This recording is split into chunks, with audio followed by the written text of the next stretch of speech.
Now, Charlotte, when you think of Shin Megami Tensei, you think of the flagship series, you think of Persona. Not a lot of love is given to the Devil Survivor series, unfortunately, but it really should, because this is my first experience with the series, and it is one of my favorite games, I think. And that is Shin Megami Tensei Devil Survivor 2 Record Breaker. And forgive the mouthful of title there, but this is the strategy RPG spin-off of the Shin Megami Tensei series. It's a lot more kind of centric with a lot of like movement, placement, and something you'd expect from a tactics ogre similar type of game.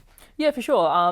That's a very important part of the gameplay. You've got to make sure you position everyone correctly. You've got to make sure they've got good demons attached to them. The basic premise of the game is that Tokyo has just been, or actually all of Japan has been destroyed by like this giant earthquake or calamity. And the main characters are basically looking to find out why. It seems pretty basic, but the execution, the characters are excellent, the plot is fantastic.